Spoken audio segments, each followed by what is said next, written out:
This is my own stove and it has a common issue. The front right burner is stuck on high heat, no matter what setting I choose.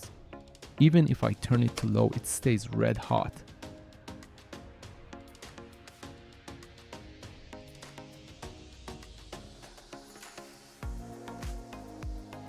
This issue is always caused by a faulty infinite switch, either a mechanical one like this or an electronic infinite switch like this one. By the way, even though the burner itself is fine, using it while it's stuck on high heat can eventually cause it to fail. That's why it's best to fix this issue as soon as possible. In this video, I'll show you how to replace the faulty switch. I'll also be making another video explaining exactly how an infinite switch regulates temperature. Replacing an infinite switch might seem like a simple job, but there are a few critical tips and tricks you need to follow to avoid problems. One of the most important things to know is that infinite switches are not interchangeable, so you need to get the right one for your specific stove. Start by locating the model number of your stove. You might find it on the frame behind the storage drawer,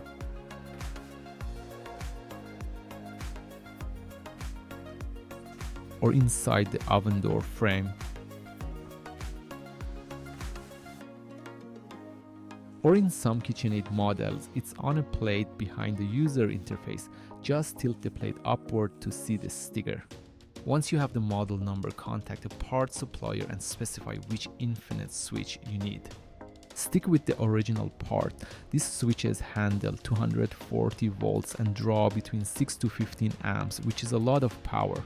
A low quality or incorrect switch can fail, short to the metal frame, trip the breaker, or even cause a fire.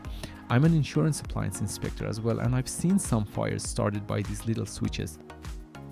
To replace the switch, you'll need to pull the stove out. Placing pads under the legs can help protect your floor.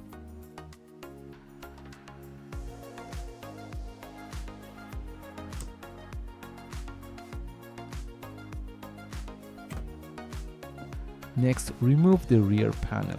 It's held in place by a few screws.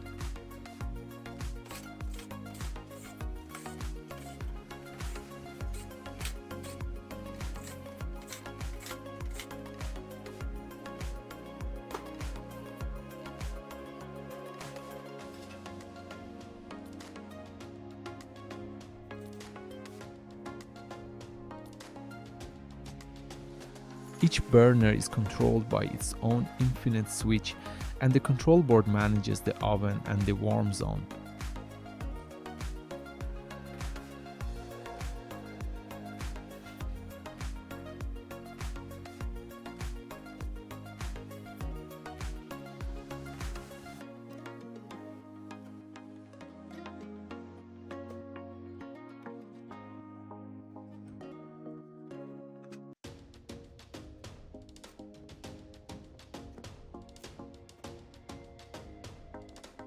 Now I'm installing the brand new OEM switch. Check the picture you took and make sure it's not upside down. Always use a hand tool when installing the new one to avoid over tightening and stripping the threads.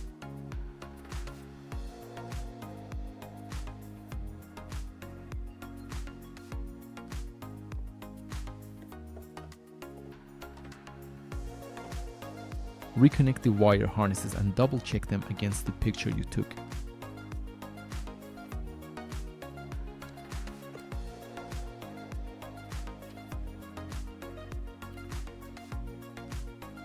Terminal connections must be tight. Loose connections can generate heat, burn the wires, and potentially cause a fire.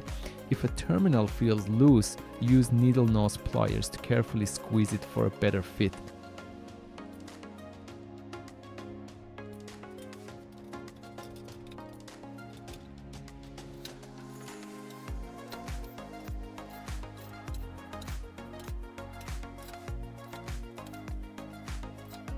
Let's take a look at what went wrong with the infinite switch.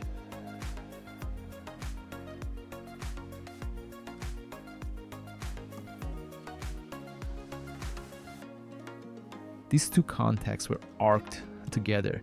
Even if I separate them and reinstall the switch, they'll stick together again. Let's get back to the stove.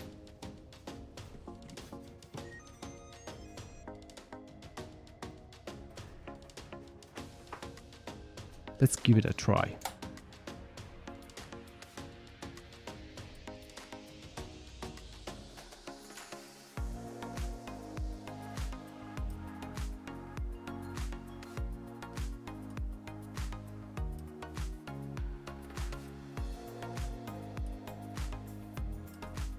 If you found this video helpful, please give it a thumbs up and subscribe to the channel for more DIY and appliance repair tips.